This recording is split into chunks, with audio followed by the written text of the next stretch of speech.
हाँ, pituitary gland जो है, ये मैंने अभी बताया आपको, इसका दूसरा नाम है, this is also called as hypophysis cerebri. ठीक है, हाइपोफाइसिस सेरेब्री इसका दूसरा नाम होता है। पिट्यूटरी ग्लैंड के अंदर हमारे पास दो लोब्स होते हैं। दो क्या होते हैं? दो लोब्स होते हैं। और पिट्यूटरी ग्लैंड हाइपोथैलेमस के नीचे होता है।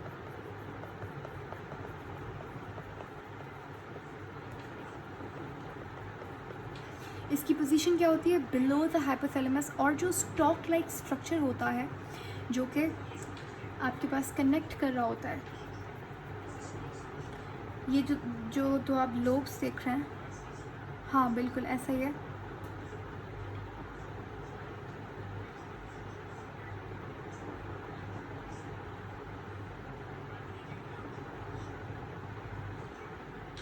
Okay, is it clear now?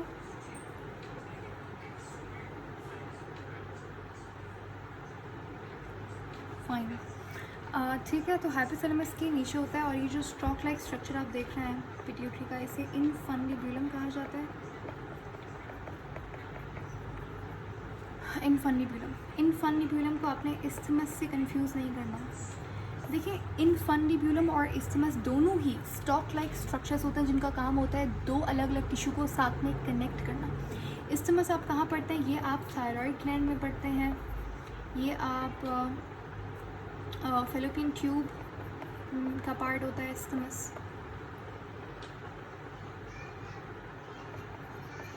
ठीक है, ये है इनफंडिब्यूलम, नॉट इस्थमस, दोनों अलग अलग है। खैर, ऐसे कहते हैं हम इनफंडिब्यूलम। पिट्यूटरी ग्लैंड के कितने लोब होते हैं? दो लोब्स होते हैं। एक होता है एंटीरियर लोब और एक है आपके पास पोस्टीरियर लोब। सही है। अब जो एंटीरियर लोब है, सारा का सारा काम एंटीरियर लोब करता है। सही है, सारा का सारा काम कौन करता है? Anterior lobe. पोस्टीरियर लोब कोई काम नहीं करता। ठीक है, बल्कि ये दो हार्मोन सिक्रीट करता है। सही है, किसकी बात हो रही है? बात हो रही है पोस्टीरियर लोब की। पोस्टीरियर लोब जो है आपके पास, हाँ जी, पोस्टीरियर लोब की बात हो रही है। ये दो हार्मोन सिक्रीट करता है। और वो जो दो हार्मोन्स हैं उनकी प्रोडक्शन, यानी कि उन्हें बनाता ये नहीं है, उन्हें जस्ट स्टोर करना और रिलीज़ करना, ये ध्यान से सुनना, उन्हें स्टोर और रिलीज़ करना ही पोस्टीरियर पिट्यूटरी का काम होता है। बाकी और कुछ भी नहीं। मैं बनाना इसका, ये ज़ीरो हार्मोन प्रोडक्शन करता है, कोई हार्मोन नहीं बनाता। ये जो दो हार्मोन्स हैं इन्हें बनाता कौन है? फिर हाइपोथैलेमस बनाते हैं। यानी कि हाइपोथैलेमस के जो ये न्यूरोसेक्रेटरी सेल्स थे, ये आके कुछ दो हार्मोन्स बनाते हैं और ये दो हार्मोन सिक्रीट कर मतलब स्टोर करने के लिए पोस्टीरियर पिट्यूटरी में रख देते हैं। ठीक है, जब रिलीज़ करवाना होता है तो ये पोस्टीरियर पिट्यूटरी से यहाँ से रिलीज़ होता है। सही है, एग्जैक्टली।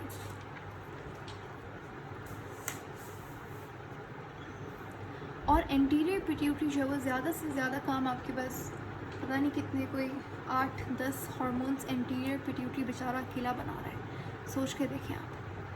ठीक है, फिर भी इट्स हैप्पी।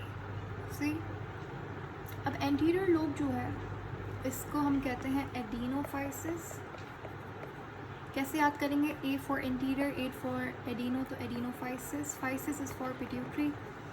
और पोस्टीरियर पिट्यूटरी को आप कैसे याद करेंगे? न्यूरोफाइसिस। न्यूरो कैसे? मतलब कुछ पी होना चाहिए था ना। न्यूरो कैसे याद करें? देखो, इसके अंदर न्यूरो सेक्रेटरी सेल आ रहे हैं पोस्टीरियर पिट्यूटरी में, तो ऑफ कोर्स न्यूरोफाइसिस होगा। ठीक है, तो हाइपोफाइसिस सेरेब्री के दो लोब्स हैं, कौन से? एडिनोफाइसिस और न्यूरोफाइसिस। देखो, हमारे पास जो हाइपोथैलेमस है वो रिलीज़ करता है क्योंकि वो बॉस है, वो मास्टर ग्लैंड है, और पिट्यूटरी जो है वो उसका असिस्टेंट है। तो क्या होता है कि हाइपोथैलेमस आपके पास हार्मोन्स रिलीज़ कर रहा है जो कि कंट्रोल कर रहा है पिट्यूटरी को, और फिर पिट्यूटरी जो है वो आगे हार्मोन्स रिलीज़ कर रहा है और वो जाके अपने इफेक्टर पे काम कर रहा है। ठीक है, इफेक्टर क्या होता है? इफेक्टर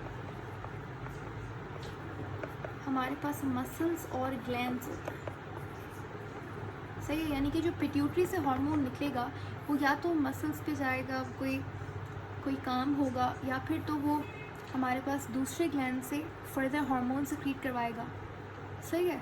जैसे कि ग्रोथ हार्मोन है, वो पिट्यूटरी से रिलीज़ हो रहा है, वो जाके मसल्स के ऊपर एक्ट करेगा, मसल्स की ग्रोथ होगी, बोन्स की ग्रोथ होगी, ठीक है।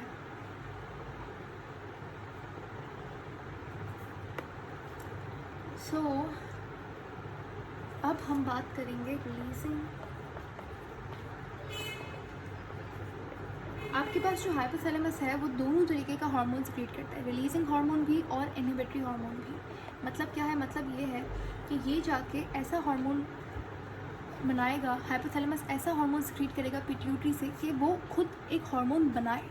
और इनहिबिटरी हार्मोन क्या करेगा? हाइपोथैलेमस का वो हार्मोन जो कि पिट्यूटरी ग्लैंड को बोले कि अब ये हार्मोन बनाना बंद करो, यानी कि पिट्यूटरी को इनहिबिट करे और पिट्यूटरी को स्टिमुलेट करे। तो ये होते हैं रिलीजिंग और इनहिबिटरी हार्मोन्स। कौन रिलीज़ करता है? हाइपोथैलेमस रिलीज़ करता है। किसके ऊपर एक्ट करता है? पिट्यूटरी के ऊपर एक्ट करता है। और पिट्यूटरी से जो हार्मोन निकलता है उसके एंड के अंदर ना ज़्यादातर, अब मैं आपको छोटी सी ट्रिक बता रही हूँ यहाँ पे, ज़्यादातर हार्मोन्स पिट्यूटरी के जो होते हैं उनके आखिर में ट्रॉपिक या फिर ट्रोपिन लगा हुआ होता है, सही है। सोमैटोट्रोपिन, सोमैटोस्टेटिक, स्टेटिन, ठीक है। स्टेटिन तो इनहिबिटरी हो गया। तो ये सब कुछ हम समझेंगे आगे चल के। आगे क्या मतलब, अभी थोड़ी देर में। उसके बाद हमारे पास हम एक एक ग्लैंड को डिस्कस करेंगे। इसके बाद हमारे पास टॉपिक है thyroid gland, parathyroid gland, pancreas, adrenal gland and और फिर जो छोटे मोटे दो तीन ग्लैंड्स हैं, हाँ, रिप्रोडक्टिव गोनाड्स हो गए, हाँ, रिप्रोडक्टिव ग्लैंड्स हैं, और पेनक्रियास है, थाइमस, किडनी, हार्ट, ये सारे जो, ये तो दो लाइन के आगे वाले टॉपिक्स हैं, ठीक है। बस ये हमारे पास मेन टॉपिक है। उसके बाद जो एड्रीनल ग्लैंड, ये कुछ इंपॉर्टेंट टॉपिक्स हैं। सो ठीक है, इसको हम डिस्कस